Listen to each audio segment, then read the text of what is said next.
Hello traders, कैसे हैं आप लोग। आशा करता हूँ आप लोग अच्छे होंगे, आपकी ट्रेडिंग जर्नी भी अच्छी चली होगी। देखिए, इस वीडियो में बात करेंगे दो स्मॉल कैप कंपनी की। बिल्कुल शानदार चार्ट स्ट्रक्चर है, मार्केट को आउट परफॉर्म कर रहे हैं बहुत दिनों से, और दोबारा उन्होंने सर उठाया है। ठीक है, एक कंसोलिडेशन फेज से गुजर रहे थे, आउट परफॉर्म करने के बाद दोबारा अपना सर उठा रहे हैं, और यहाँ से 50% 40 से 50% जाने के बिल्कुल बिल्कुल और आसार है। और उसको भी high, low risk high rewarding trade, मतलब जितना हम रिस्क लेंगे उससे बहुत ज़्यादा रिटर्न लेने की कोशिश करेंगे। ठीक है, पूरी इसकी बात करेंगे, कैसे उस पर काम करना है पूरी बात करेंगे। ठीक है, देखिए पहला स्टॉक है अपोलो पाइप्स। ठीक है, ये पहला स्टॉक है। स्टॉक देखिए बड़े मोमेंटम में था। ठीक है, ये देखिए स्टॉक जो है बड़े प्रदर्शन में था, एक बड़े अपवर्ड मोमेंटम में था। उसके बाद एक स्टॉक देख रहे हैं बड़े मोमेंटम में था। अब इतनी बड़ी तेज़ी रहेगी तो आराम से स्टॉक को अगर ऊपर जाना है, ऊपर के डायरेक्शन में जाना है दोबारा से, तो उसको सुस्ताना पड़ेगा। क्योंकि ये देखिए, ये जो मोमेंटम है ये करीब करीब देख रहे हैं 300 से 400% का, मतलब अगर 4 गुना स्टॉक हो जाएगा तो उसको पूरा सुस्ताने का अधिकार है। लेकिन इससे ये तो बड़ी चीज़ नहीं है, लेकिन इससे सबसे बड़ी चीज़ जो है वो 400% जाने के बाद, अब एक चीज़ समझिए, सबसे बड़ी चीज़ 400% जाने के बाद जो है स्टॉक ने अपने हाई से, देखिए ये पूरी डिमांड एंड सप्लाई का खेल है पूरा स्टॉक मार्केट में, अपने हाई से सिर्फ और सिर्फ 400% जाने के बाद स्टॉक अपने हाई से जो करेक्शन लिया वो मैक्सिमम करेक्शन 38% की थी, 38.54%। ठीक है, और अभी की डेट में वो अपने हाई से 9-10%, 10-12% के पे ट्रेड कर रहा है। ठीक है, अब एक ये समझिए, इतना मोमेंटम लेने के, इतना लंबा परफॉर्मेंस देने के बाद, नीचे देख रहे हैं आप ये आउट परफॉर्मेंस की लाइन लगी हुई है। आप ये बताइए, इतना बड़ा परफॉर्मेंस देने के बाद तो स्टॉक को सुस्ताने का हक है, लेकिन उसने सबसे बड़ी चीज़ क्या है कि उसने करेक्शन किस लेवल की ली। अगर कोई 400% स्टॉक जाता है तो 100% भी वो गिर जाए तो कोई बड़ी चीज़ नहीं मानी जाएगी। ठीक है ना, क्योंकि 4 गया तो 1 गिर गया। लेकिन ये 400% जाने के बाद इतना कम करेक्ट हुआ तो ये इसकी इटसेल्फ एक ताकत दिखाता है। ठीक है ना, अगर ये नीचे की ओर ब्रेकडाउन हो जाए तो इसको डिस्ट्रीब्यूटर माना जाएगा, और ऊपर की तरफ ब्रेकआउट दे जाए तो इसको एक फिर अक्यूमुलेशन फेस माना जाएगा। इस जगह जो वीक हैंड्स को निकाला गया और ऊपर की संभावना पूरी है कि स्टॉक ऊपर की ओर मुंह उठा रहा है। ठीक है ना, ये देखिए दोबारा से आउट परफॉर्म करने की स्टॉक कोशिश कर रहा है। अब एक चीज़ समझिए, स्टॉक को हमको क्या करना था। अभी हमने लास्ट में एक वीडियो डाला था कि हमेशा स्टॉक को उसके मीन प्राइस पे पकड़िए। ठीक है, तो उसका मीन क्या है 20 EMA। ठीक है, अब देखिए इसका 20 EMA कितने पे आ रहा है, जो आ रहा है 553 पे। ठीक है, तो ये स्टॉक जो है आपको 565 से 553 की रेंज में पकड़ना है। ठीक है ना, 10 रुपये के रेंज में अगर ये 565 के करीब आ जाता है, जो कि इसका अभी का जो ये ब्रेकआउट हुआ है इसका रिटेस्ट होगा। ठीक है, 565 के करीब, 70 के 565 और 553 के बीच। ठीक है, आपको इसी के बीच पकड़ना है इस 10 रुपये, और स्टॉप लॉस जो रखना है ये इसी कैंडल कर लो। ठीक है, जो कि हार्डली आपके जहाँ आपकी बाइंग प्राइस है उससे करीब करीब, अगर अभी का ही मान लिया जाए तो करीब करीब 7% है। ठीक है, अभी के प्राइस से, करंट प्राइस से, और हमको पकड़ना है ये इस जगह से, ये जो ब्रेकआउट टेस्ट जोन है 500, ये देखिए ये जो ब्रेकआउट टेस्ट जोन है ये जो पड़ता है 567 रुपये, 565 रुपये से 553 रुपये। अरे आप मान लीजिए मोटा मोटा 570 से 553 रुपये के बीच पकड़ना है।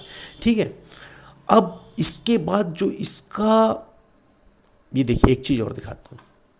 देखिए जब जब स्टॉक में मोमेंटम हो रहा है, जब जब पकड़ रहा था, ये हाई वैल्यूम्स है ना, ये हाई वैल्यूम्स, और जब गिरावट हो रही थी देख रहे हैं यहाँ पे लो वैल्यूम्स चल रहे हैं, ये देखिए लो वैल्यूम्स चल रहे हैं, ये इसकी डिमांड को और उजागर कर रहा है। ठीक है, अगर आप थोड़ा सा कोशिश करेंगे देखने के लिए तो इस टाइम पाइप्स के 2-3 चार्ट्स हैं जिनमें बड़ी मजबूती आ रही है। ठीक है, तो अब यहाँ से स्टॉक जो है आराम से इस पॉइंट तक, जो कि यहाँ से करीब करीब 14% ऊपर है, और इसके बाद इस कंसोलिडेशन का, जिस लेवल का ये कंसोलिडेशन है, यहाँ से आराम से 40-50% ऊपर जाने की पूरी संभावना रखता है। ठीक है, दूसरा हमने अपना रिस्क और रिवॉर्ड दोनों देख लिया। ठीक है ना, 1:5 का कम से कम रिस्क रिवॉर्ड रेशियो है। दूसरा सबसे बड़ी चीज़ है कि स्टॉक एक बड़े कंसोलिडेशन फेज से गुजर चुका है, ठीक है ना, पूरा एक्यूमुलेट हो गया है और एक बड़ी ताकत दिखा रहा ऊपर जाने की ओर। अब देख रहे हैं जहाँ पहले लो, जहाँ पहले बराबर देखिए, बराबर ये लो लग रहे थे, ये देखिए अब यहाँ देखिए अब हाई लगने लगे हैं, ये देख रहे हैं, ये हाई की ओर लगने लगे। तो स्टॉक को बिल्कुल नज़र पे रखिएगा, पूरी संभावना है कि यहाँ से 1:5 का रिस्क रिवार्ड देगा। दूसरा स्टॉक है SBCL, बहुत ही इसका शानदार चार्ट स्ट्रक्चर है, ठीक है ना, इसको भी नज़र पे रखिएगा। देखिए इसमें भी देखिए बड़े कंसोलिडेशन फेज में स्टॉक एक तगड़े मोमेंटम में था, ठीक है,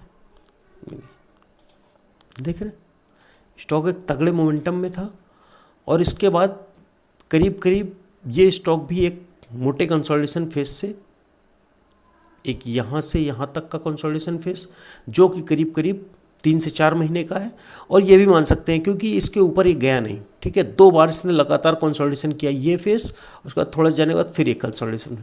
इस तरह के जब कंसोलिडेशन होते हैं तो स्टॉक जो जिस प्रकार से इसका चार्ट स्ट्रक्चर है, देखिए वीकली चार्ट कितना खूबसूरत चार्ट है इसका, ठीक है, तो जिस प्रकार से इसका चार्ट स्ट्रक्चर है, यहाँ से स्टॉक 40 से 50% जाने की पूरी संभावना रखता है, ठीक है।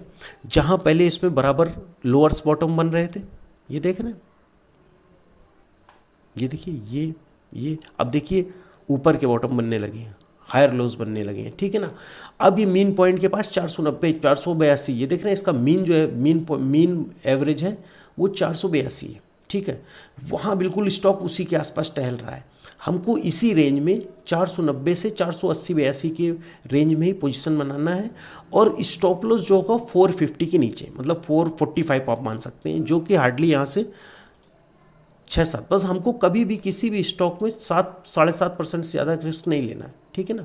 देखिए 7% के करीब, 7-8% करीब है, और यहाँ से अभी करंट प्राइस से, जबकि हमको पोजीशन बनानी है 480 से 490 की ओर, ठीक है।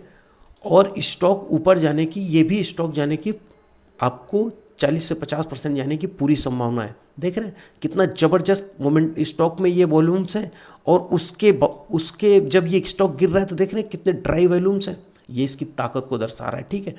बिल्कुल याद रखिएगा जहाँ पे हमारा स्टॉप लॉस है, जहाँ हमारी एंट्री है, ठीक है, स्टॉक बिल्कुल सही जगह पे। दूसरा एक चीज़ याद रखिए, जब भी स्टॉक आपकी दिशा में चलने लगे तो बस आप अगर जो आपका रिस्क है, मान लीजिए कि यहाँ से 7-8% हमारा रिस्क है, वही अगर हमारी दिशा में चलने लगे और जब हमारी बाइंग प्राइस से 8% ऊपर आ जाए, तो बस सर्वप्रथम एक काम करिएगा कि जहाँ आपकी बाइंग प्राइस है वहीं आप स्टॉप लॉस अब लगा दीजिए, कि ताकि कभी भी प्रॉफिटेबल ट्रेड्स में कभी भी हमारा लॉस ना हो। एक चीज़ याद रखिएगा, जिस दिन से आप ये काम करने लगेंगे, आप जिंदगी में कभी स्टॉक मार्केट में फेल नहीं हो सकते, चाहे कोई भी स्ट्रेटजी लगाइए। आपको स्ट्रेटजी कुछ भी ना आती हो, ठीक है, ये तो बहुत सारे प्राइस एक्शन की चीज़ें बता रही है, आपको वो भी ना आता हो ना, तब भी आप मार्केट में पैसा लेके आएंगे, थोड़ा सा भी अगर समझ रखते हैं टेक्निकल से, ठीक है।